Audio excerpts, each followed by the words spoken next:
Our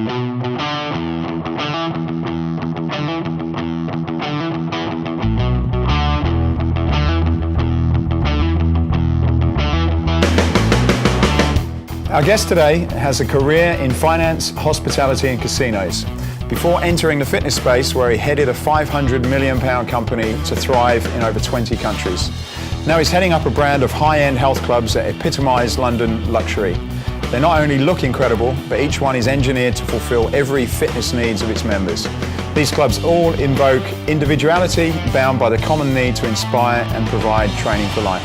Today, we welcome to the Escaping Limits podcast, CEO of the Third Space, Mr. Colin Waggett. Thank you. And talking about casinos, and I know we had a sound issue before, but I did meet you coming out of one in a big limo. That's an occasion we best not talk about. Yeah, I think we'll skip on from that.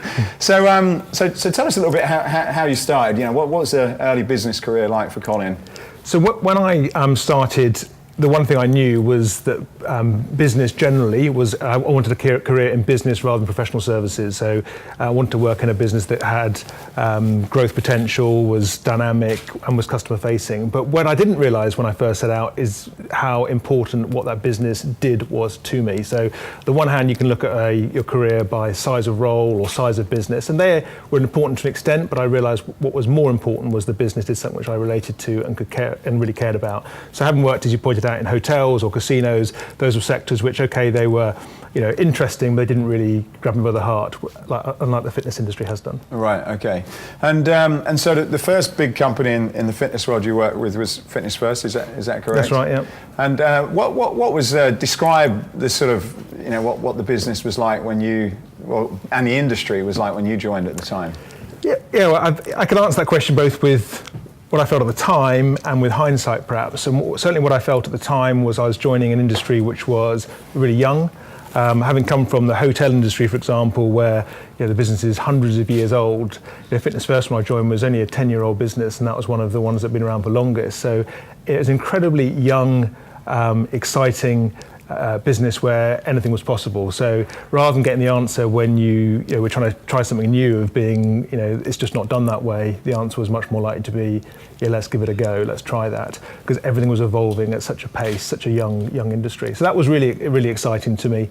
And with this small, the youth of it also comes the growth potential. Right. So what I didn't realise with hindsight was the amount to which the industry would change. Right. And I think the industry is very unrecognisable in the landscape compared to what it was just under 15 years ago. Right.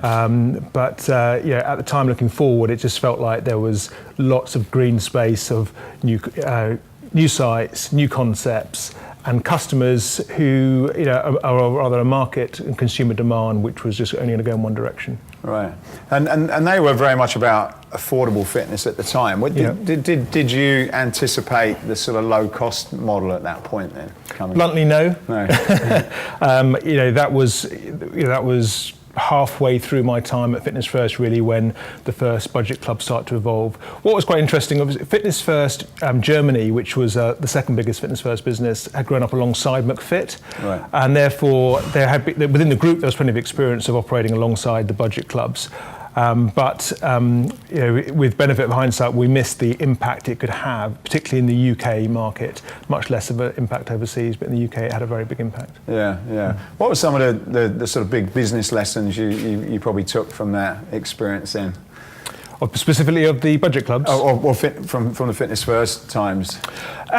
What were some of the lessons? I would say, firstly, particularly having come from a finance background, particularly as well, this is a business that absolutely lives or dies by the customer service and customer proposition you're giving. So you can do any amount of financial engineering, or people talk about managing your P&L. What you have to manage your people, and manage your customer proposition, and then everything else takes care of itself. So the lesson learned of, as you grow and scale this business, the people aspect becomes ever more important, and the effort you have to put into making sure that you have the right people and your people are bought into what you're doing, and therefore the customers get what they want in, becomes ever more important the larger you get. So I think that was probably the single lesson I learned along the way from moving, also being from a finance background to being CEO, and realising that the transition required to make that leap. Yeah, and does scale make things a lot more difficult as well because how many countries are you in? 20 odd countries, 500 clubs. So yeah, it does. Yeah. And what scale means that you have to keep things really simple, and by virtue of keeping some things really simple, you also have to be very clear on what the basics of the business are. So luxury of now, contrasting to third space, we're a much smaller business. You can be more inventive and offer more variety in terms of your service proposition, but as you get bigger, variety creates a lot of complexity in a big business, so consistency becomes really important. Yeah, that's good. That's a good point actually. And you get a lot of companies that do want to quickly expand, but I guess the point you say is when you do expand, keep things very simple is probably a good lesson. One of the things about Fitness First as well is the reality was we were a collection. In 20 odd countries, each business had very much its own heartbeat, and so really what we were hot housing businesses that are growing from startups through to 10, through to 50, through to 100 clubs.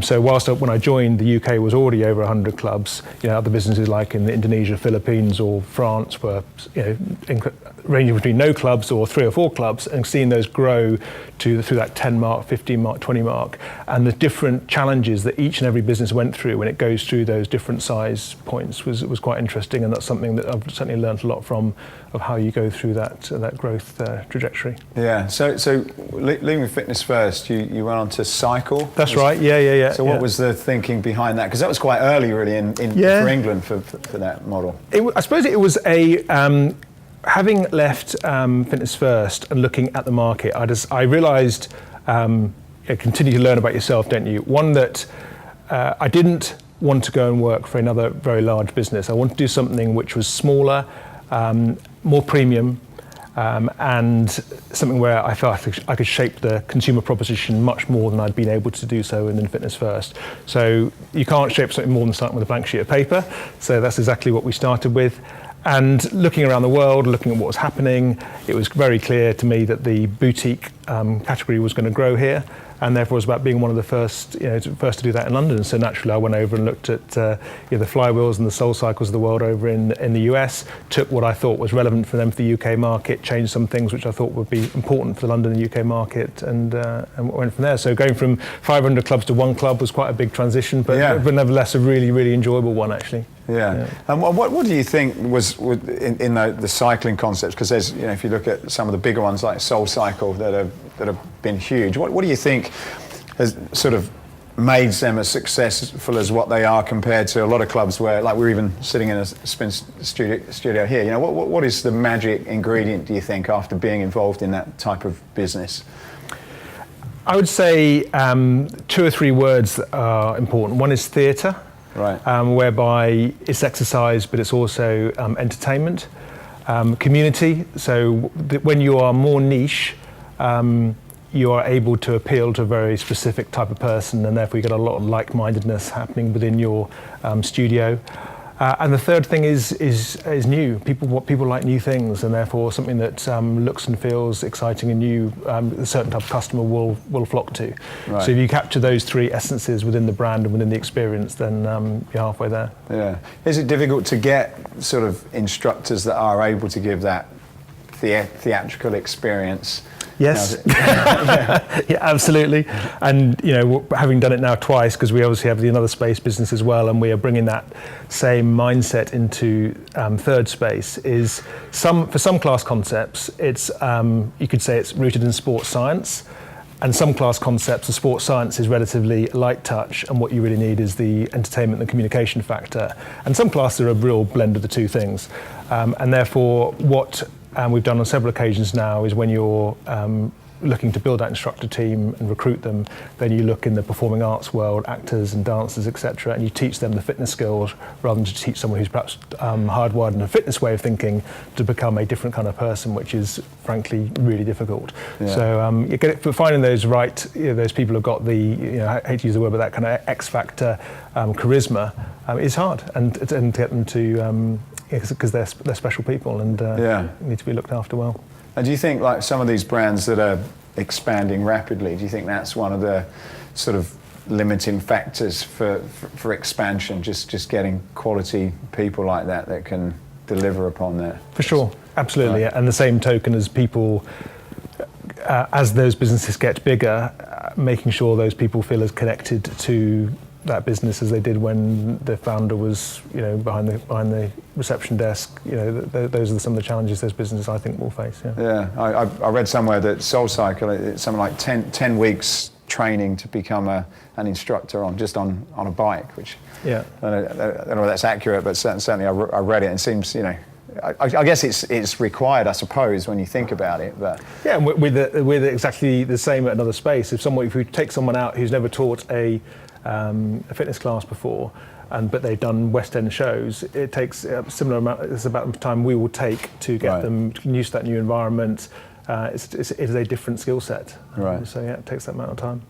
So what appealed to you with Third Space? Because it's a brand that's been around. Again, when we started the company, almost 20 years ago, it was one of the first sort of central London clubs that was really doing something different. I think they were, for a long time, they were very ahead of the market with that one location. What sort of attracted you to come along and be part of that business?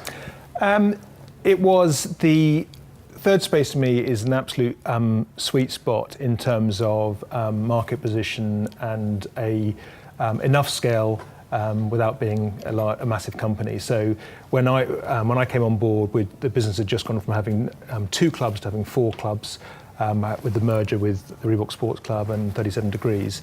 And there's a relatively blank sheet of paper from that point in terms of how the brand could evolve.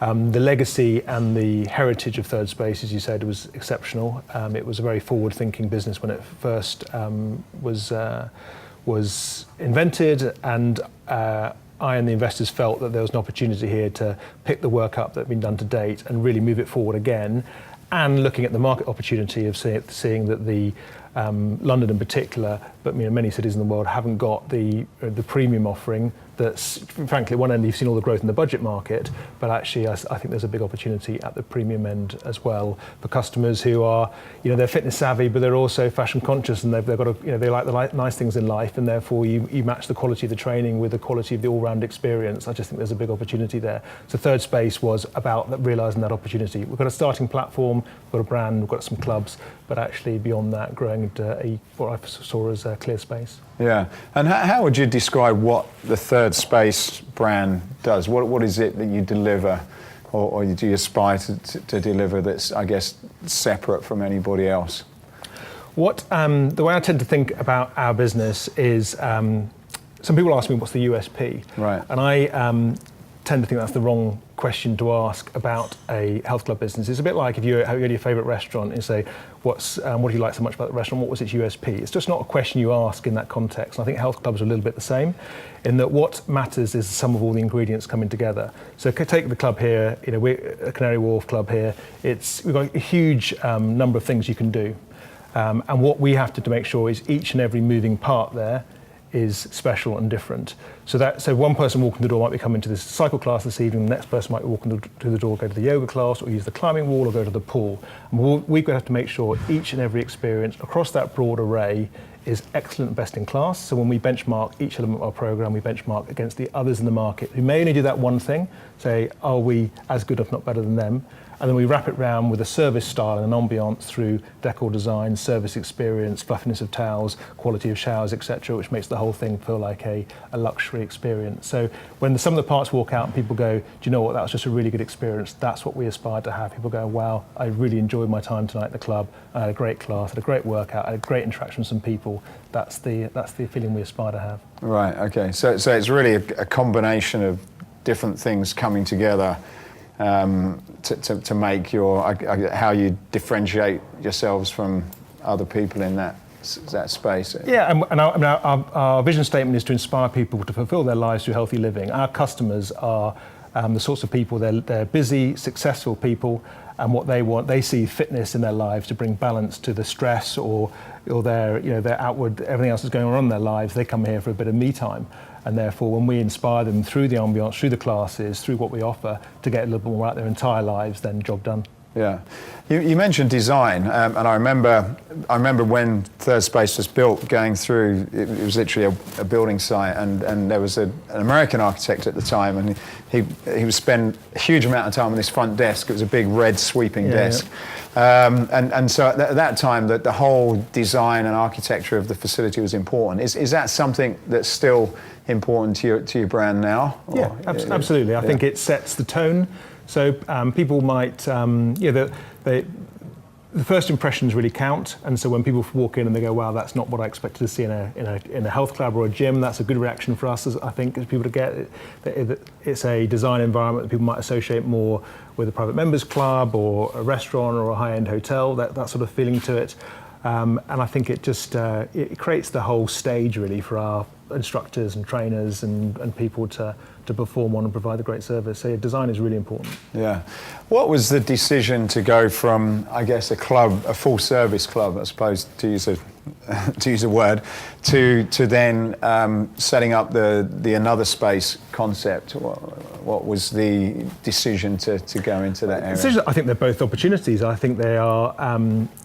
Some people ask me, which one's better? And I say, then it's not better, worse, it's just different. Right. And I think they offer a different experience, a different service proposition, and in some cases about different customers, and sometimes it might actually be the same customer but at a different stage in their life, or even a different stage in their year. So I think there will be room, and there will be definitely growth in both premium full service and premium boutique. Right. And just talk through what Another Space offers.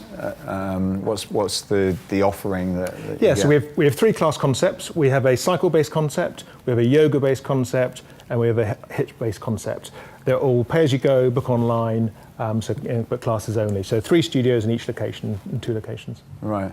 And people say that London is there's a lot of people moving in. Boutiques are opening all over the place. How would you describe the central London market in terms of boutiques and as well as the opportunities for that? Do you think it's starting to get saturated, or there's certainly been there's been a lot of new entrants into the market, and I don't see that changing anytime soon. I think there will continue to be a lot of new entrants. The analogy I might give would be coffee shops of 10 years ago, when everyone said there's too many coffee shops and they're all going to start closing down. And what there's been in the last 10 years is enormous innovation in the variety and choice of boutique coffee places you can go to. So I think there is, as long as people are good, then there is room to operate. But if in that market you are anything other than good, then you'll struggle, because there's lots of choice out there for people. Yeah, and what about from a financial perspective? Is it still, without giving too much away, but is the market big enough to continue to for people to make a good financially sound business? In the boutiques or in full service? In the boutique. Yeah, I think it's incredibly early days. Cycle is only still 4 years old and was one of the first, so it's incredibly young. Most of the sites out there are probably only about either pre-profit break even or just on site 2, 3 or 4. So I think it's incredibly early days to see how it's going to play out in terms of the financial viability. One thing I think is a concern is the rents some people are paying. Right. Where that's I look at some of the deals that have been done and go, okay, that's pretty punchy. So that will be a big determining factor of whether people can cover their fixed costs. But there's definitely money to be made in the sector. There are some people making good money, and if you get all the ingredients right, then there's a business there. Yeah. And do you see people leaving traditional clubs to go to boutiques, or do you think they'll go to both and they'll just spend more money on fitness? What's your thoughts on that? All of the above. Right. Yeah. So, like I was saying a minute ago, there are some people, I think, who would identify themselves very much as I'm a boutique customer and I'll only go to boutique, and there are some people who will only go to full service, and there are some people who will do both at the same time, and there are some people that flip and flop between the two. And I don't mind that, as long as we're clear about what we're about and we're doing the right thing for the right customer group, then that's just the nature of the new way of the world. Yeah. How important do you think it is in terms of the product itself? So you see a lot of people doing spinning or certain styles of hit. Do you think, how important is it that, choosing whether you do a boxing class or a spinning class or a hit class, as opposed to, as you said earlier, getting the community right and the experience and the decor and that kind of thing? What's your views on that? I'd say within reason it doesn't matter. Right. It's a bit, I use my restaurant analogy again, is it better to have a chicken restaurant or a burger restaurant? It doesn't matter as long as whichever one you do is really good. Right. So I'm sure there will be some concepts which come along which are perhaps a bit more out there where, but if you stick to the main, frankly, body, functional movements that you can do, the main form of exercise, which have been around for a long time, and you package them up in a way that's, A, effective and B, entertaining, then I think you can be pretty flexible. Yeah. Which is why, within another space, we decided to cover, 3 bases. Actually, it supports cross training, and it says no one of these is all conquering. Yeah. And I think they will change over time. I'm sure there'll be a little bit of fashion as people move from one style of training to another. That's happening all the time. Yeah. So you've obviously been in the industry when it had a model that was very successful, and then something came along and changed it. After being through that, what do you see now what's your prediction? I know you've not got a crystal ball, I'm not give predictions. Yeah. What do you see are things that, next sort of 5 years that you probably need to be looking at or thinking about or keeping an eye on? It's a tough question. Yeah. That's a really tough question. I think the way in which tech is affecting people's training is a really important thing to get your head around. And that's not necessarily to say, clearly, for now, right now you can go onto YouTube and you can get yourself a whole workout program for free, and you can do that at home in the same way as you used to be able to buy a DVD or watch Beachbody Babes or whatever Right. at home. That is less what I'm talking about. I'm more talking about the way in which people are using science to improve their training and embracing that technology in the club environment so that people can have a seamless training experience. Because not many people only train in one place. Most people will train, they'll do something at home, they'll do something with their friends, might go on their bike, and then combine it. So the more you can help people stitch that together, I think that's pretty important. I think the use of virtual in some parts of the market, I think because people are getting more used to that in other aspects of their life, there's no reason why they shouldn't get used to that in their fitness part of their life. Yeah. Those are the main things I would foresee. I think that people will always want to come to a place to work out, because frankly working out in your living room is pretty tedious. So I feel less that there's going to be a seismic shift in the requirement for having clubs. It's more about making sure the programming that's happening in the clubs is complementary to other ways in which they live in their lives. Yeah. And what about some of the models where you're taking the brand into people's homes, and whether it's a workout or a particular product? What are your thoughts on that as a trend that I guess we're starting to see that happening? Yeah, again, I guess that's tech-enabled. You're hitting a couple of the boxes, aren't you? You've got community and you've got the entertainment factor. Right. So I can see that being a growing part of the market as well. With and you've both got independent brands doing it. You've got some of the equipment manufacturers starting to partner with people to deliver that tech. So absolutely, I think that's something that it's making the home workout more entertaining, but I don't see it as replacing club workouts. No. Is how I describe it. Yeah. So what's the future for Third Space then? How will you grow your business? Will it be more inside London, UK expansion, international? Where would you see the business going, do you think? For now, and by that I mean the next 3 or 4 years, we've got a lot to do in London. Right. And that's both in terms of continuing to get better and getting slightly bigger in that order. The amount of work we've been doing behind the scenes and actually on the front stage really in terms of service proposition, class proposition, equipment selection. We've been doing a lot of work in evolving the training proposition that we offer, food, nutrition aspects as well. So there's a lot of that going on, of which maybe half of which we've already launched and half of which is still in development, which will come to fruition in the next 2 or 3 years. we're new clubs opening, so we're opening a club in the city in June, July. We're opening a club in Islington next January. We've got another 2 or 3 clubs in the pipeline, all for central London. So for right here and now, that's the focus. But we are thinking about other options in terms of whether it be more suburban London, outside London, international. Those are all things which could happen. But right now, we've got plenty on our plate. Yeah. So a couple of quick questions then before we finish. What would you say is the biggest threat facing your business at the moment, and why? Biggest threat facing our business, I would say the cost. The impacts of costs, whether it be indirect forms of tax, wage inflation.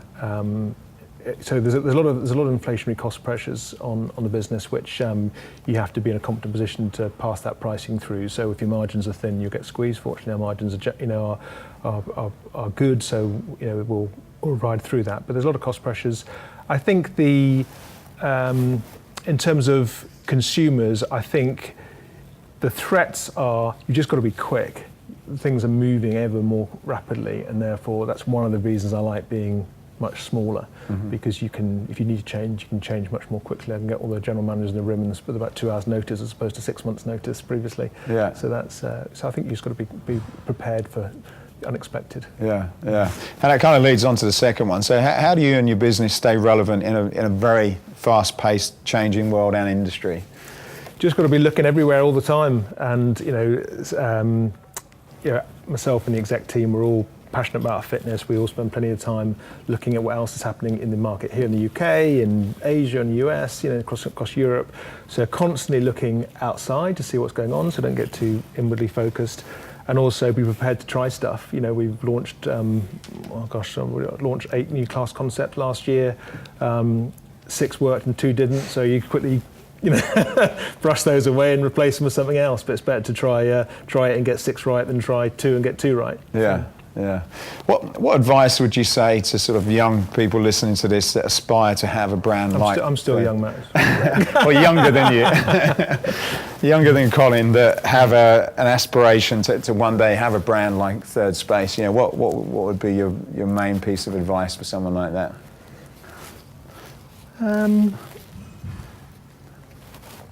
I think it's appreciate the number of moving parts to this business. When people look at the fitness industry, and particularly actually boutique studios, and they go, that looks like a really simple business. And the reality is it's simple to understand, but it's got quite a lot of moving parts. So my one advice would be really think through all of the different elements that you need to understand and get right before you start. Because it's a business that's, however big or small your club, it's a pretty capital intensive business, so you can spend a lot of money quite quickly if you're not careful without really understanding what you're letting yourself in for, which is actually what I think might be happening in some areas of the boutique market. You've got people coming in with a lower barrier to entry who are trying stuff, and they'll find out, perhaps painfully, that it takes a bit of time and effort. There's a lot more to it than they thought. Good advice.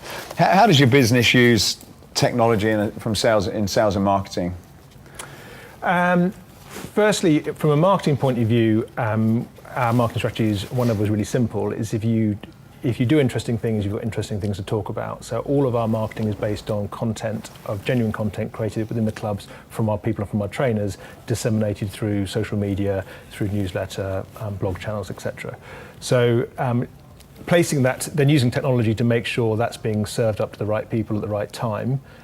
So you've got interesting content, well curated, presented to the right customers through high levels of targeting.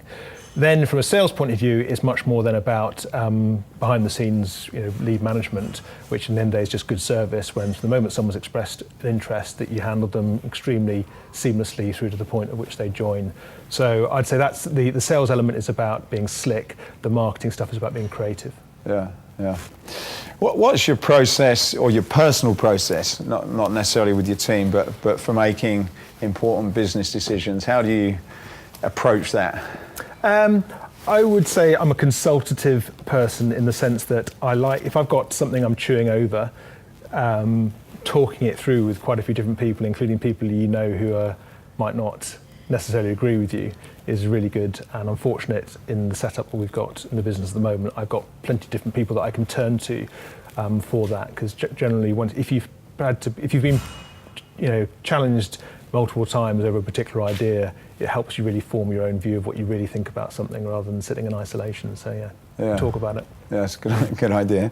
How do you keep up up to date with industry and consumer trends? Voracious consumer of fitness concepts, restaurant concepts, anything like that. I just got to get out there and see it and experience it, and be prepared to steal with pride stuff if you see good ideas somewhere else, even in other sectors, and then and reading, and through social media as well, following interesting people like yourself and on social media, so you can just hear stuff and be well informed. And I'm a team around the third space team we have here. I mentioned a minute ago, they are all absolute kind of fitness nuts, and so everyone's actually interested in slightly different things. So on the team, everyone's got their own kind of personal passion as well as their job, and therefore that brings a nice rounded perspective to the exec team in terms of what's keeping on top of what's hot. Yeah, and you mentioned restaurants a couple of times. Do you also look outside of the fitness industry for inspiration as well? Yeah, absolutely, because what our customers are getting in other areas, they'll expect to get within the fitness industry, and why shouldn't you? So it doesn't matter, whether it's booking your holiday, or your airplane, or we use examples like Uber for how simple their app is, or anything like that. You just got to look at that and say, how can we apply something when you come across it that's good? How can you apply that in our own environment? Yeah. And then final question, Colin, then. So Escape Your Limits is about overcoming what you've been told to believe is impossible, and making it possible. So what would be an example of a memorable example of where you've escaped your own personal limits and done something that generally people thought wouldn't be possible? Do you mean work-wise or just personally? Yeah. It could be work or personal. Oh, escape your limits. I would. Doing a startup was interesting and challenging, and having always worked in much larger companies where you have a certain amount of natural momentum, things that you don't think about happen automatically, right. And suddenly when you're doing a startup, nothing's happening unless you're making it happen, and so that was a big learning curve from you're the IT department, you're the HR department, you're the fitness department, you're the property department, you're everything, and that was certainly an eye opener for me. Yeah, great. Well, Colin, there's some great bits of information there. I appreciate your time. Good luck with the expansion, and thank you very much for your time today. You're welcome. Thanks. Cheers. Hey, I hope you enjoyed this podcast. If you did, then please go over to iTunes and subscribe to the Escape Your Limits podcast. Leave a review, leave a comment. It really would help us a lot to continue to keep these going.